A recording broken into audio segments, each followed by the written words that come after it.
Assalamualaikum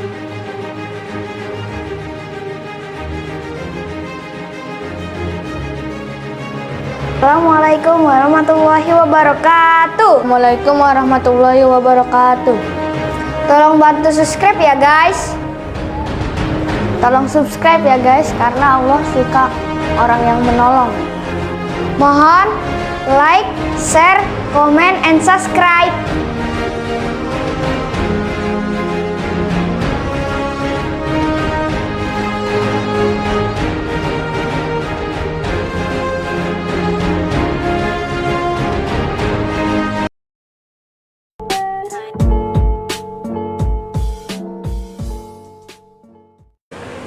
Assalamualaikum warahmatullahi wabarakatuh. Alhamdulillah,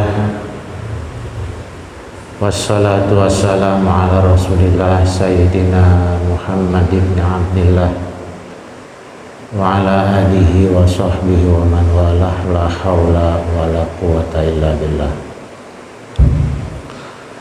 Rabbi shrah li sadri wa yassir li amri wahlul 'uqdatam min lisani yafqahu qawli, amma ba'du. Qala Allah Ta'ala fi kitabil karim, a'udzu billahi minasy syaithanir rajim. Laqad kana lakum fi rasulillahi uswatun hasanah liman kana yarjullaha wal yawmal akhir wa dzakarallaha katsiran.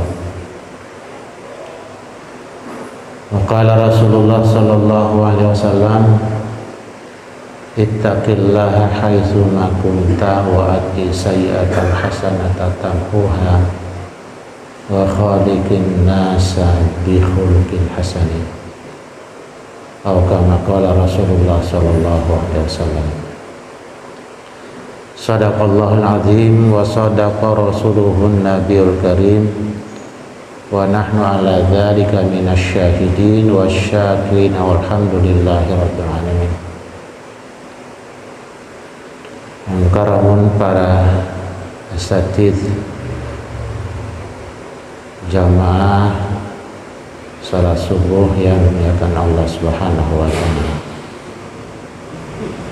Alhamdulillah, pada pagi hari ini kita masih diberikan kesempatan dan kesehatan. Dua nikmat ini merupakan karunia Allah yang Allah berikan kepada masing-masing hambanya, dan dengan berbeda-beda kualitasnya. Mudah-mudahan dua nikmat tersebut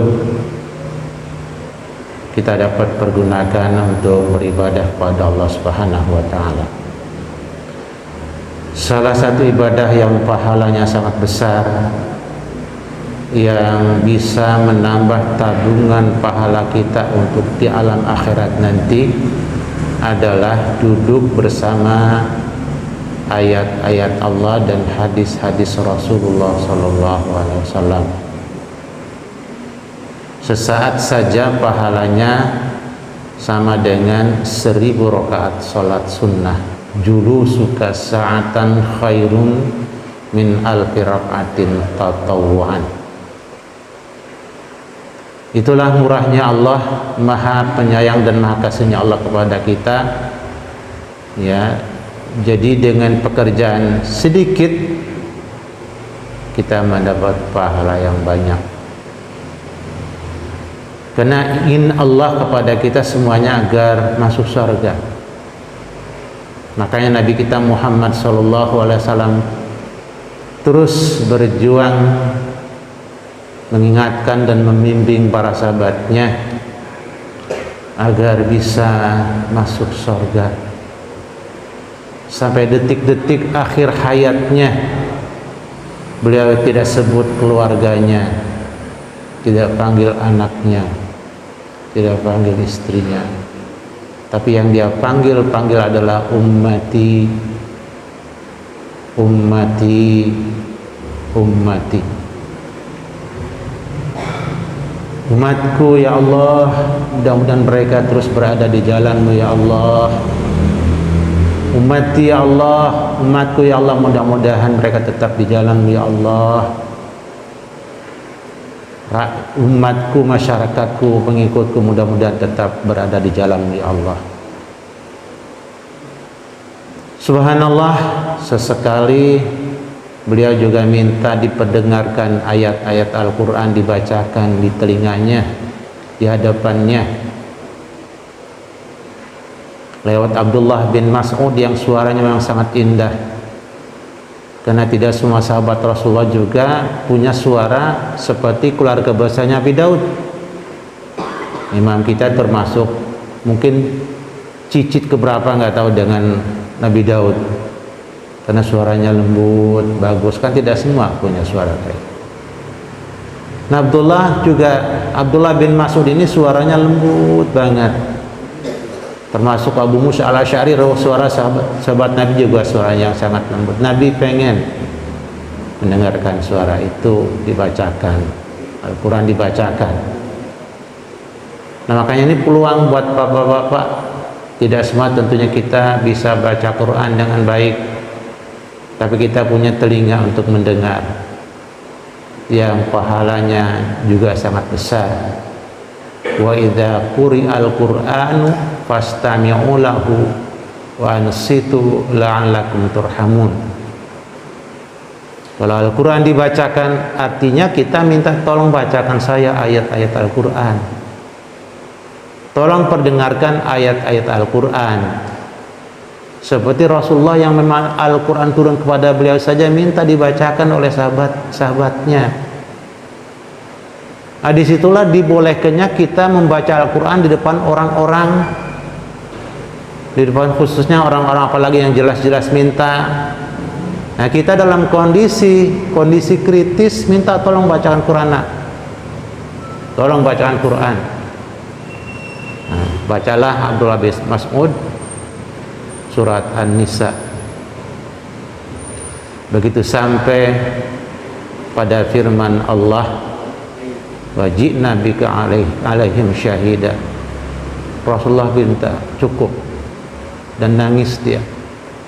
Kenapa? Karena Rasulullah nanti dimintai pertanggungjawaban untuk menjadi saksi kepada seluruh umatnya. Nangis dia, terseduh-seduh, air matanya mengalir. Kenapa nangis? Karena ada ada umatnya yang Masya Allah udah diingatkan beberapa kali terus masih membandel. Emang mau kemana kamu? Kita semuanya menghadap Allah. Carilah bekal untuk menghadap Allah. Di alam barzah saja, di kuburan saja, usia manusia itu subhanallah bisa jadi ribuan tahun. Bawa pahala yang banyak. Al-mu'min kayyisun fatin, orang yang beriman itu cerdas dan terampil. Nah, kecerdasannya pakai. Kalau dunia sebentar, nabung. Kenapa kuburan yang bisa ribuan tahun nggak nabung? Nabung. Nah, salah satu tabungan pahala yang bisa kita dapatkan, debitnya besar, adalah lewat duduk bersama ayat-ayat Allah. Kemudian apakah sirah nabawiyah? Itu ayat-ayat Allah. Dalam kitab Ihya Ulumuddin jilid pertama, di bahasan masalah ilmu, Imam Ghazali membagi ilmu itu ada dua. Ada al-ilmul mahmud, ada al-ilmul madmum, ilmu yang terpuji dan ilmu-ilmu yang jelek. Al-ulumul mahmudatu, ilmu-ilmu yang terpuji itu ada 4. Pertama, al-usul, yang memang pokok dan prinsip, pondasi pertama harus diajarkan kepada anak-anak kita dan anak bangsa, supaya tidak bingung tuh anak-anak bangsa itu cari-cari terus. Itu yang usul. Nah, yang usul di situ dijelaskan oleh beliau, al usul juga tanqasim ila arba'ati adrubin. Yang usul terbagi kepada 4 macam. Pertama adalah kitabullahi ta'ala. Pertama adalah Al-Quran. Ini adalah kurikulum dan ini adalah manhaj dirasi pendidikan, kurikulum pendidikan. Yang pertama adalah Al-Quran, ajarkan kepada anak-anak kita dan anak bangsa. Bapak, jemaah, kita kenal dulu Rendra, Allah yarham. Saat-saat detik-detik sakratil mautnya dia tidak minta dibacakan puisinya menggelegar. Tapi tolong bacakan Sarah Al-Quran. Tolong bacakan saya Al-Quran. Kenapa? Karena detik-detik sakratil maut 1 menit sampai dengan 1 tahun, Pak. Rasanya lama. Orang kalau sakit menuju ke sana itu sering lihat jam tangannya, lihat jam dindingnya. Kenapa kok lama benar ini malam? Masya Allah. Kok belum juga siang, lama sekali. Alam barzah bisa jadi lama betul. Nah, kitabullahi ta'ala ini adalah merupakan sumber keteladanan Rasulullah Shallallahu Alaihi Wasallam yang pertama. 6.236 ayat kita harus ajarkan sama mereka, kepada anak-anak kita. Karena dengan mereka baca Quran, paham kandungannya, gak mungkin jadi teroris, gak mungkin jadi radikalis, gak mungkin tidak menghormati tetangganya yang non muslim. Itu adalah Rasulullah sudah berikan contoh dan teladan. Di Madinah itu hidup berdampingan dengan orang-orang Yahudi, orang ateis, sama-sama hidup menjaga keutuhan lingkungan dan keutuhan negara kalau besar. Nah, kita punya surat Al-Kafirun kok. Kita punya surat Al-Baqarah kok. Di mana itu adalah keteladanan yang harus diajarkan kepada anak bangsa. Lakum dinukum waliyadin. Bagimu keyakinanmu dan kau anggap benar keyakinanmu, itu adalah benar. Bagiku adalah keyakinanku dan agamaku, dan aku anggap benar agamaku adalah benar. Kalau semua agama salah, itu tidak benar. Kalau semua agama benar, itu tidak benar. Menurut keyakinan masing-masing kan mesti paling benar gitu. Dan itu benar, itu hak mereka, dan itu Allah sudah sampaikan lewat keteladanan Nabi kita Muhammad SAW dalam hidupnya, kesehariannya. Lakum dinukum waliyadin. Makanya orang tua dulu di musola dan masjidnya yang sangat sederhana, berdinding bambu, berlantaikan juga bambu, mereka baca surat Al-Kafirun setiap sholat maghrib biar jadi pedoman. Dengan tetangganya aman, tenang, tidak jadi masalah. Itu al-usul. Ini adalah sumber keteladanan. Bagaimana kita mempelajari keteladanan Rasulullah dalam waktu cuma 15 menit di Masjid Al-Ihsan, 30 menit, 1 jam sekalipun 6.236 ayat. Makanya la yudrakukul saya nggak mungkin bisa menyampaikan semua. Sirah Nabawiyah itu kan ada yang mencatatnya sejak beliau lahir sampai beliau wafat berapa? 63 tahun, Pak. Masih disampaikan dalam 1 jam? Ini cuma pemanasan doang. Ini cuma running up, warming up. Gak mungkin. Makanya alhamdulillah Masjid Al-Ihsan itu ada kajian-kajian rutin, ada sirah nabawiyah, duduk. Nah, yang kedua apa? Yang kedua yang bicara al-usul adalah as-sunnah. Apa as-sunnah? Haditsun nabawi. Itu juga sumber keteladanan yang harus kita baca. Bagaimana kita bisa menteladani Rasulullah? Ya, cuman duduk sekali doang. Pertama sunnah Rasulullah Sallallahu Alaihi Wasallam itu catatan 63 tahun. Kalau memang kita mampu persingkat, catatan 23 tahun. Setelah beliau diangkat jadi Nabi dan Rasul kan di usia 40, 63 tahun, di usia 63 dia meninggal, berarti 23 tahun catatan sunnahnya. Itu adalah sumber keteladanan yang harus kita baca pula. Berapa hadis yang ada di Sahih Bukhari? 7.000 hadis. Kalau Quran, alhamdulillah Pak, rata-rata kita sudah pernah tamat di bulan Ramadan sekali. Di setahun ada yang 2 kali, 3 kali, sampai dengan 12 kali pernah tamat Al-Quran lengkap dengan terjemahannya. Makanya kita tuh tidak boleh duduk dengan macam-macam gitu, duduk yang tidak ada gunanya. Makanya Nabi ingatkan, min husni islamil mar'i tarkuhu ma la ya'nihi.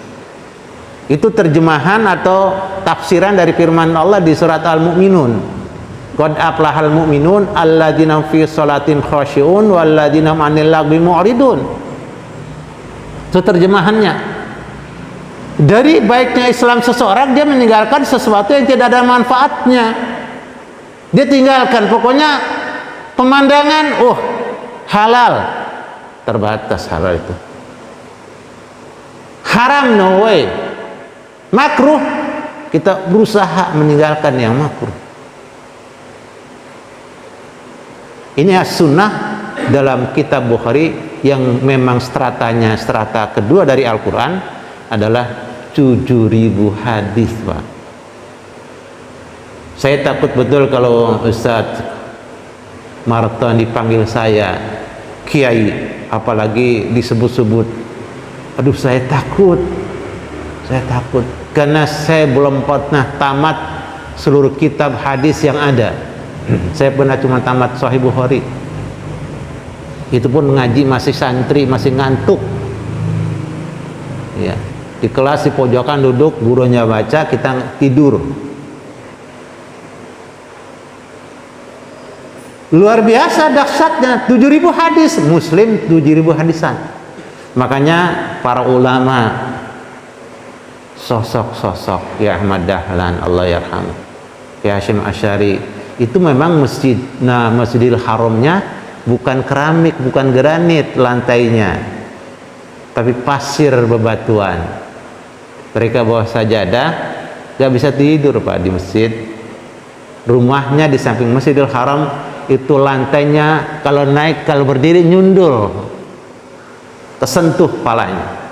Jadi nggak bisa tidur di asrama, di rumah-rumah mereka, balik ke masjid. Jadi nyaris 24 jam bersama Al-Quran dan hadis-hadis Rasulullah Sallallahu Alaihi Wasallam. Yang sumber keteladanan anak-anak kita dan sumber keteladanan buat kita tentang sosok Nabi kita Muhammad Sallallahu Alaihi Wasallam. Itu as-sunnah.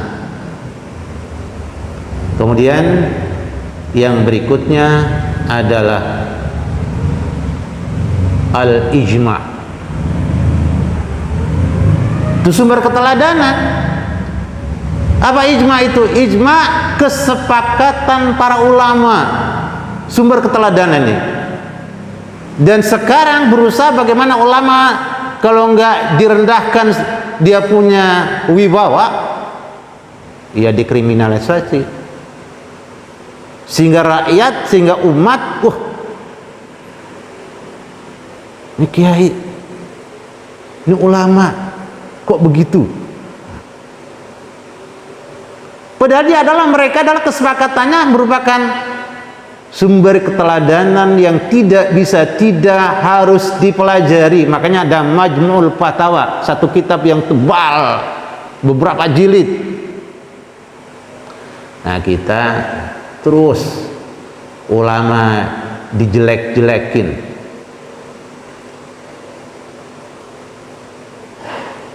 Ini sumber yang ketiga yang harus juga dibaca oleh kita, sehingga kita tahu kalau mereka namanya ulama itu dalam Al-Quran disebutkan innama yakhsyallaha min ibadil ulama. Sesungguhnya yang paling takut kepada Allah adalah orang-orang yang tahu, orang-orang yang alim, orang-orang yang tahu tentang apa? Tentang sumber keteladanan yang pertama dan yang kedua. Ada sumber keteladanan yang kedua yang Allah apa Nabi sabdakan, la yaqdil qadi wa huwa ghadban. La yaqdil qadi wa huwa ghadban. Itu adalah hadis. Seorang hakim, seorang jaksa tidak boleh mengambil keputusan dia dalam keadaan marah. Dari mana sumbernya marah? Nah, di situ ulama menjelaskan, oh sumbernya marah itu pertama dari lapar. Makanya hakim dan jaksa harus digaji tinggi dan dijaga dia keamanannya.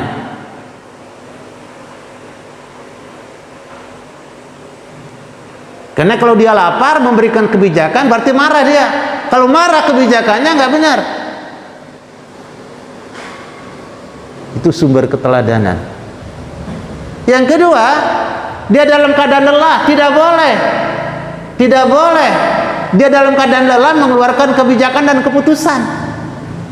Itu hadis Nabi dari layakil qadi wa huwa ghadban. Dari mana lagi? Dari tidak aman. Makanya hakim dan jaksa itu harus dijaga keamanannya supaya rumahnya aja tidak boleh nyampur-nyampur gitu. Harus ada kompleknya. Dan di situ tidak boleh ada yang masuk sembarangan, mau apa ketemu di situ. Sampai keluarganya diperiksa. Karena kalau nanti ada yang nakut-nakutin, nanti kebijakannya jadi tidak adil, tidak sesuai dengan data dan kasus yang ada. Itu adalah ijma para ulama. Jadi itu kesepakatan. Oh, lihat dulu keputusannya kenapa ini kok bisa kayak gini. Oh, jangan-jangan hakimnya lagi ketakutan. Terus yang terakhir adalah asarus sahabat. Ini 4 sumber keteladanan yang bisa kita jadikan pegangan. Nah, Rasulullah Shallallahu Alaihi Wasallam itu adalah yang paling dekat berinteraksi kepada para sahabatnya. Makanya asarus sahabat itu jejak sahabat dibaca, dipelajari. Ada kitab Syiar A'lamin Nubala 25 jilid setebalin. Karena catatan para sahabat Nabi kan, Nabi sahabatnya itu 120.000. Paling tidak 2 sumber utama. Karena tadi kalau yang 3 dan 4 adalah merupakan 2 sumber keteladanan. Subhanallah. Jadi makanya sosok-sosok yang mengerti Al-Quran dan mengerti sunnah Rasulullah Sallallahu Alaihi Wasallam luar biasa. Sosok Islam itu nempel di badannya, nempel di jiwanya. Indahnya bukan main. Nah, kita dari mana nih? Karena tadi begitu banyak, dan sumber keteladanan ini dari Al-Quran saja yang 6.236 ayat. Kalau di Al-Quran rangkaian pertama, urutan pertamanya surat Al-Fatihah, Al-Baqarah, Al-Imran, An-Nisa, terus nanti sampai An-Nas. Pertanyaannya, udahkah kita baca Quran? Kalau kita nggak ngerti bahasa Arab, sudahkah kita baca Quran lengkap dengan terjemahannya? Sudah pernah tamat? Kita cuma bisa baca Quran, nggak ngerti bahasa Arab. Sudahkah kita baca Quran lengkap dengan terjemahannya? Tamat sekali, 2 kali, 3 kali. Itu rangkaian surat-surat yang nantinya menjadi sumber keteladanan. Fatihah dan seterusnya. Kalau berdasarkan, kita baca lagi ceritanya kayak apa sih Quran itu yang menjadi sumber keteladanan. Kalau dari urutan turunnya, kalau dari urutan turunnya adalah surat Al-Alaq 5 ayat pertama, itu adalah urutan yang pertama. Oh, dari situ berarti kita harus bedah dan buka. Sehingga nanti kita bisa benar meneladani Rasulullah Sallallahu Alaihi Wasallam. Ya kalau kita urut dengan surat yang turun pertama, kita lihat firman Allah. Bismillahirrahmanirrahim. Iqra bismi rabbikal ladzi khalaq. Khalaqal insana min 'alaq. Iqra wa rabbukal akram. Alladzi 'allama bil qalam 'allamal insana ma lam ya'lam. 5 ayat. Dan ini adalah urutan pertama turunnya ayat Quran. Kalau dari situ startnya oke. Kenapa? Karena memang dari membaca kita bisa paham. Dari membaca kita bisa punya wawasan. Dari membaca kita bisa terus tambah ilmu kita. Iqra. Ya kalau selewatan kan Iqra cuma Iqra. Tapi coba beda, Iqra itu apa? Nanti itu menjadi teladan. Makanya Nabi dan para sahabatnya terus membaca dan membaca, baik yang tertulis dan yang tercipta. Yang tertulis dikit, yang tercipta, masya Allah, lau kanal bahru midadal li kalimati rabbi lanafidal bahru qabla an tanfada kalimatu rabbi lau ji'na bi misli madada. Al-Kahfi. Kalau air laut semuanya itu jadi tinta untuk menulis ayat-ayat Allah yang tercipta, itu akan habis air laut. Kalaupun didatangkan 2 kali lipat lagi air laut itu untuk menulis ayat-ayat Allah yang tercipta. Yang tertulis tadi cuma 6.236 ayat, tapi yang tersirat, masya Allah. Dan itu sumber keteladanan. Disitulah maka kewajiban menuntut ilmu tidak ada batasan umur, tidak ada batasan usia, tidak ada batasan tempat, tidak ada batasan waktu. Nah, lihat firman Allahnya yang menjadi pedoman dan teladan dari Nabi. Iqra adalah fi'lu amrin. Dalam bahasa Arab, bahasa Quran, kata kerja itu ada 3. Ada fi'il madi, ada fi'il mudhari, ada fi'lu amrin. Kalau fi'il nahi kan cuma ditambah la nahi. Fi'il amr itu al-fi'lul ladzi la yata'allaqu biz-zaman wal makan. Itu pesan dan itu teladan yang sudah diajarkan oleh Nabi. Kata kerja perintah adalah kata kerja yang tidak terikat waktu, tidak terikat waktu dan tempat. Di mana saja, kapan saja belajar. Di mana dan kapan saja baca. Makanya di Mekah di tahun 80-an ada salah satu ulama besar dari Banten, kakinya sudah tidak bisa jalan, sampai dia minta tukang dorong beli kursi roda untuk didorong ke pengajian, duduk bersama para ulama yang membaca hadis tadi. Kenapa? Karena dia merasa belum tuntas baca hadis, bahwa kita yang arba'in linawi belum tamat gak mau duduk di masjid bersama kitab Allah dan sunnah Rasulullah. Allahu Akbar. Ini keteladanan yang luar biasa. Dari Iqra saja pesannya teladani itu, sumber teladannya itu. Jadi kita terus belajar. Nggak ada saya udah profesor nggak baca, nggak nulis, nggak ngaji, nggak. Itu ulama luar biasa, beliau sangat berpengaruh. Hampir semua matan-matan ilmu itu, dasar-dasar ilmu yang menjadi matannya itu hafal dia. Tapi dia masih hadir. Tolong dorongkan saya ke pengajian. Makanya kalau di Masjidil Haram, di Masjid Nabawi, kita saksikan orang sudah sangat sepuh, didorong turun juga susah, sampai tertatih-tatih, kadang-kadang agak sampai didorong enggak turun dari kursinya, disiapkan kursi roda di barisan kursi roda. Ini dari Iqra. Karena memang dari mana kita memulai? Ya dari sumber pertama dan urutan ayat pertama. Iqra, ayo baca terus, belajar terus.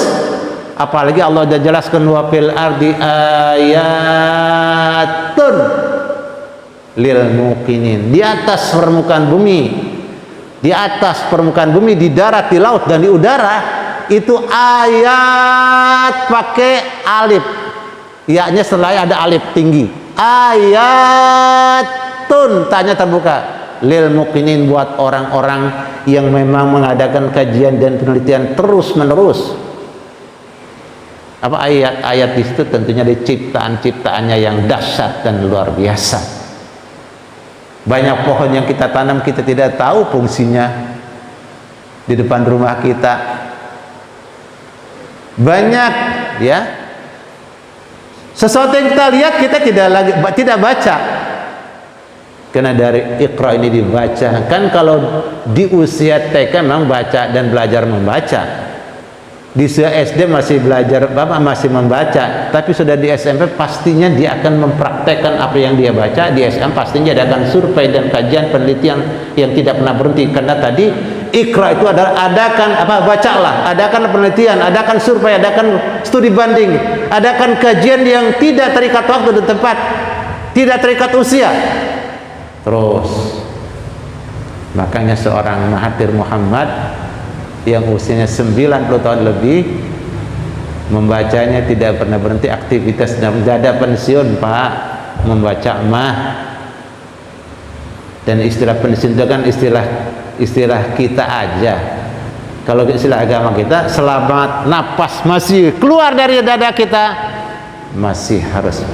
Besok hari kiamat kata Nabi masih harus. Laukana ghadan yaumul qiyamah wa fi yadika habbah min al-hubub wa fi yadika qit'ah min al-khashab fazra biha fa innalaka biha sadaqah. Tanam, karena dengan Anda menanam Anda mendapat pahala 1 sedekah. Itu kan teladan yang Rasulullah telah berikan. Nah dari Iqra itu adalah tadi fi'il amr, kemudian fi'il apa? Dia muta'addi apa lazim? Oh ternyata dia fi'il lazim, fi'il muta'addi. Kalau fi'il lazim apa? Fi'il yang tidak membutuhkan objek menderita, bahasa Arabnya maf'ul bih. Kalau muta'addi adalah fi'il yang membutuhkan objek menderita. Ini fi'il, ini kata kerja membutuhkan objek menderita, tapi tidak ada objek menderitanya di situ. Iqra bismi rabbikal ladzi khalaq. Bacalah dengan menyebut Tuhanmu yang telah mencipta. Ada objek penderitanya? Nggak ada maf'ul bihnya. Pesannya kepada umat Islam, bapak-bapak punya generasi yang banyak. Bahasa Nabi punya anak yang banyak. Al-wadud, laki paling tidak 4. Kenapa? Nanti kalau kita meninggal kan digotong berempat Pak, di depan 2, di belakang 2. Ya kan begitu. Dan dari di masyarakat 4 anak laki-laki itu, satunya jenderal angkatan udara berbintang, satu lagi jenderal angkatan darat, satu lagi jenderal angkatan laut, satu lagi kombes. Bapak mau kemana? Ibu mau kemana? Artinya di situ anak-anak kita yang ada jangan dipaksa untuk menguasai satu disiplin ilmu, tapi kalau Islam, iman, ihsan, paksa dia. Quran, dahulukan dia. Sunnah Nabi, dahulukan dia. Kalau nggak bisa matematika udah gelisah, baca Quran kagak bisa, nggak pernah gelisah, nggak pernah takut kalau Al-Quran anaknya nggak bisa.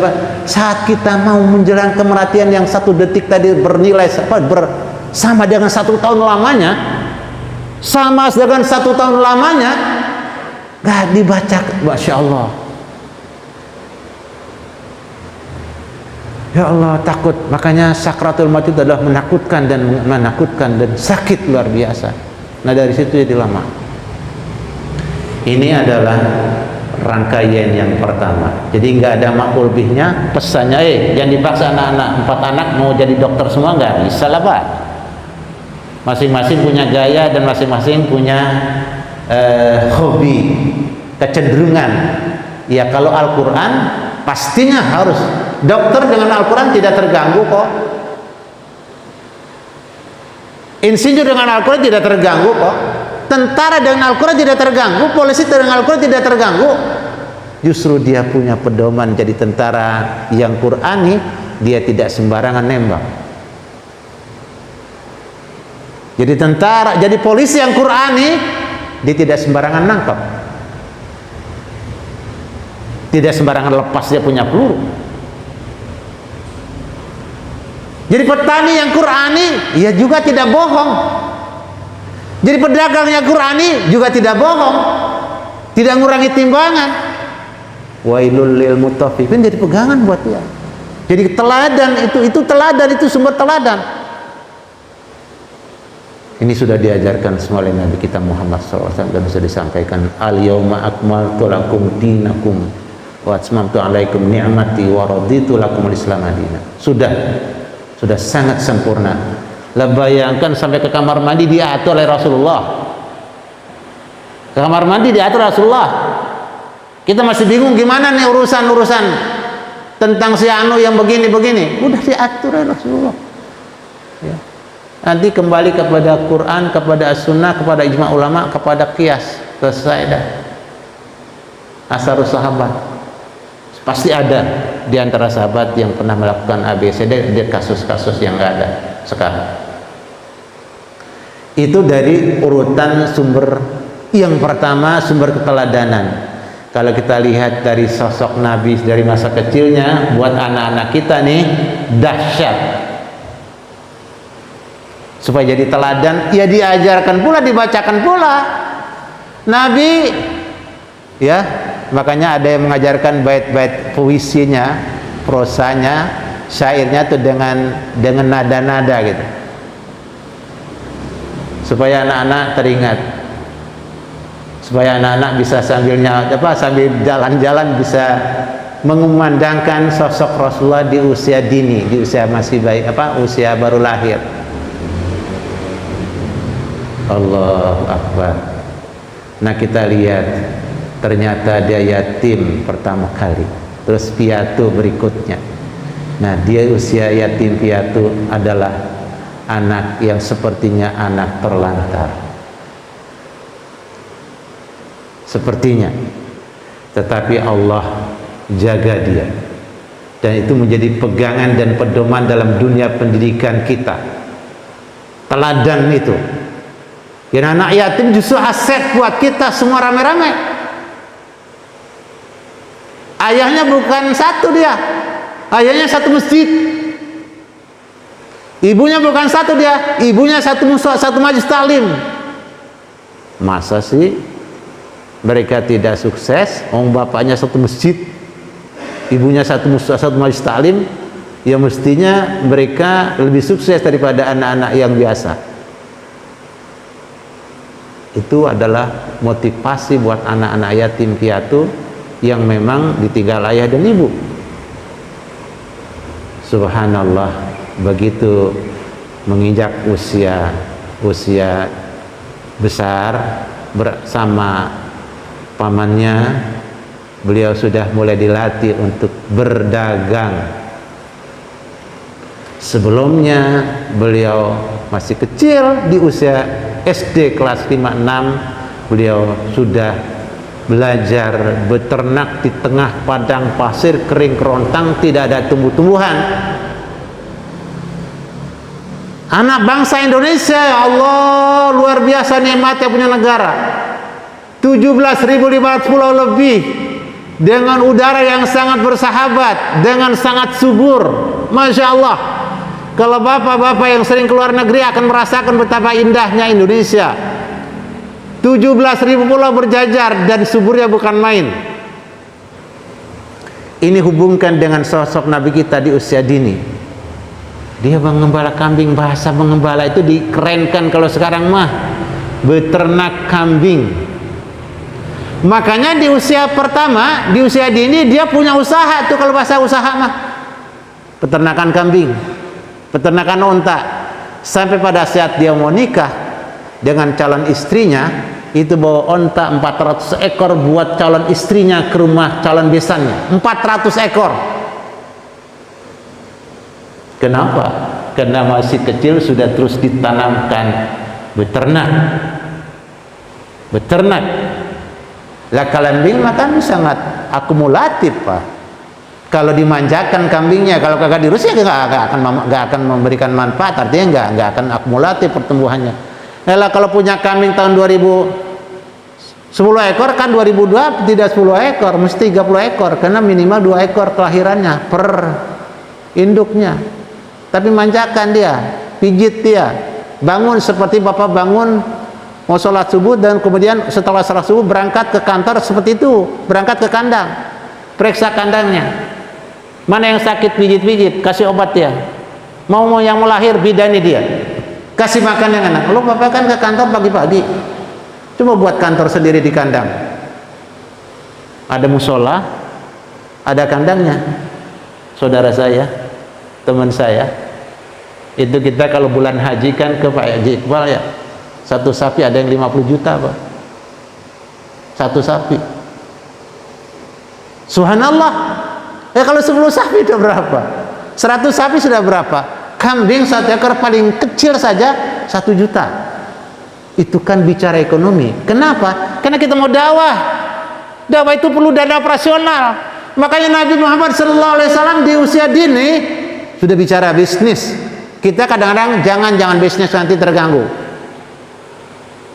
Kenapa? Karena di sana juga ada kelompok yang berbisnis takut bisnisnya terganggu.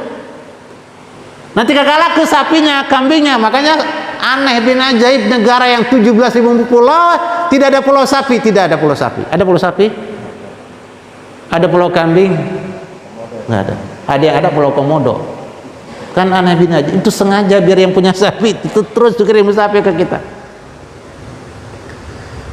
Sebab menjanjikan sekali, itu contoh dan itu teladan dari Nabi kita dari masih kecil. Ayo militan kau, bicara bisnis.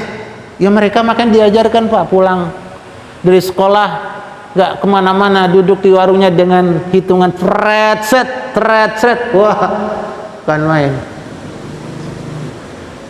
Ini keteladanan dari masa kecil.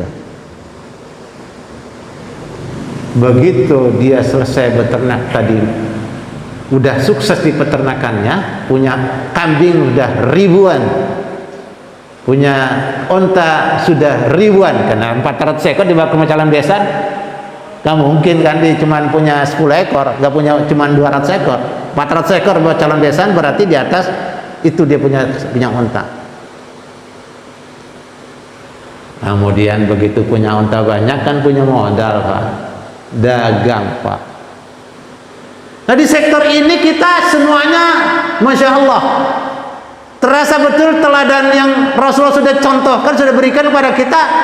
Kita ketinggalan dan tidak dilaksanakan karena terus dijejali dengan pendidikan dan pembelajaran yang memang bukan dari manhaj Nabawi, bukan dari kurikulum kita, kurikulum mereka.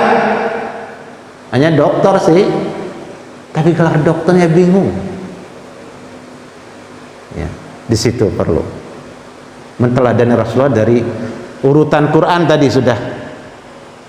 Nggak mungkin semuanya. Urutan masa dia hidup dari masa kecil. Ayo kita teladani anak-anak, motivasi. Punya 2 pulau saja, kan punya helikopter Pak. Punya 2 pulau kan punya helikopter, dan nanti punya pesawat sendiri. Ya Ibu Susi aja punya pesawat sendiri, kan cuma ngurusin udang dulu. Bu Susi, Masya Allah, ya. Dan punya pesawat pula dia. Itu ngurusin udang, bagaimana kalau ngurusin sapi, bagaimana ngurusin kambing, bagaimana kalau ngurusin bebek, gak usah banyak-banyak bebek, 10.000 aja dah. Kan berarti tiap pagi Bapak punya telur 9.000 ya Pak? Ya Pak? 9.000 butir telur pagi-pagi. Kelihatannya sih memang topinya kotor, tapi duitnya banyak, ekonominya mapan. Lalu kemarin mapan, makanya kadal fakru ayakun aku pernah kata Nabi, kefakiran itu bisa mengundang orang jadi kafir, jadi murtad. Dengan ekonomi mapan, ilmunya yang ada, nggak mudah digoyang-goyang. Ini Rasulullah cerita keteladanannya itu dari masa kecil. Begitu dia punya modal, dagang dah, habis dagang kuasai pasar dah. Menguasai pasar udah Bapak pedagang mau ganti mobil tiap tahun nggak apa-apa. Bapak lurah mau ganti mobil tiap tahun, dari mana duitnya? Berarti gusur tanah rakyat tuh. Bapak camat ganti mobil tiap tahun, Bapak dari mana duitnya? Jangan-jangan surat-surat tanah digadaikan. Tapi kalau Bapak pedagang mau ganti mobil tiap tahun nggak apa-apa. Nah, ini sumber keteladanannya memang kita masih di awal sekali. Sosok Nabi kita masih di awal, dagang, ini masih sampai dagang. Subhanallah, kalau udah punya ternak dan punya uang, mau lamar, ya udah bisa. Lamar pilih wanita yang pilihan, wanita yang berdarah biru, wanita yang kaya raya, wanita yang cantik mulia, wanita yang berketurunan baik, bisa dapat. Tunkahul mar'atu li arba'in, li jamaliha wali maliha wali nasabi wali dinnya wali nasabiya wali dinnya fadfar bidzatid din taribat yadak. Itu juga bimbingan, itu keteladanan. Makanya anak-anak muda baca itu, Masya Allah, dengan membaca keteladanan Rasulullah dari Al-Quran, dibaca rutin, sunnah, coba usahakan, ya, usahakan tamat.